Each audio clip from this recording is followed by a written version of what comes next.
Setelah Julian berhasil membuat Dania mengakui bahwa sebenarnya ialah yang telah menyuruh Romi untuk menggugurkan kandungan Safira.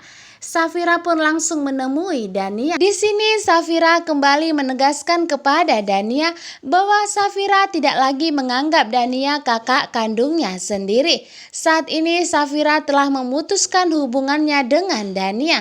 Dania yang mendengar hal tersebut tentunya sangat terpukul karena saat ini Dania telah merasakan kasih sayang dari adiknya tercinta. Safira tidak sudi bila harus memiliki kakak seperti Dania. Dania pun kembali menangis. Dania memohon kepada Safira agar menarik ucapannya karena Dania begitu menyesali semua perbuatannya. Safira pun meninggalkan Dania, tetapi Dania masih berusaha untuk menariknya dan memohon agar Safira memaafkannya. Di sini Dania semakin depresi. Kembali lagi Dania merasa kehilangan keluarganya. Setelah kehilangan Loli, kini Dania harus kehilangan adiknya. Sementara itu di rumah sakit kondisi Pak Gunawan yang semakin membaik. Akhirnya Pak Gunawan pun telah sadar dari komanya. Pihak rumah sakit pun segera menelpon Mama Lestari dan Rafael untuk memberikan kabar kebahagiaan bahwa ternyata saat ini Pak Gunawan kondisinya semakin membaik dan telah sadar dari komanya. Rafael begitu bahagia, akhirnya ia bisa berkumpul lagi dengan papanya tercinta. Tetapi di sini walaupun telah sadar, kondisi Pak Gunawan belum sembuh total. Pak Gunawan masih harus melewati berbagai proses untuk penyembuhannya.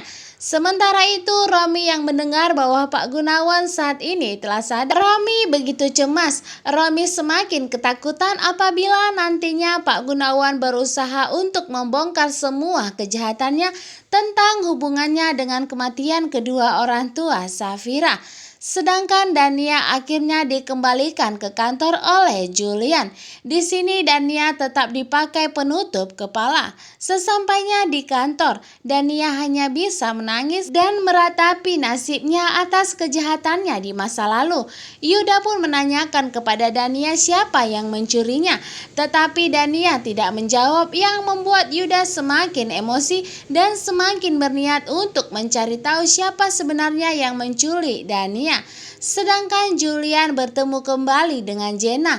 Di sini Julian mengajak Jenna untuk bekerja sama. Tentunya Jenna yang sangat mengidolakan Julian akhirnya pun tertawa bahagia. Jenna begitu sangat senang ia memiliki banyak kesempatan untuk dekat kembali dengan Julian. Jenna pun bertanya kepada Julian mengapa Julian memilihnya. Julian pun mengatakan bahwa ia tidak meragukan kemampuan dari Jenna dari segi arsitek. Karena dari dulunya Julian telah melihat hasil karya dari Jenna yang begitu sangat menakjubkan.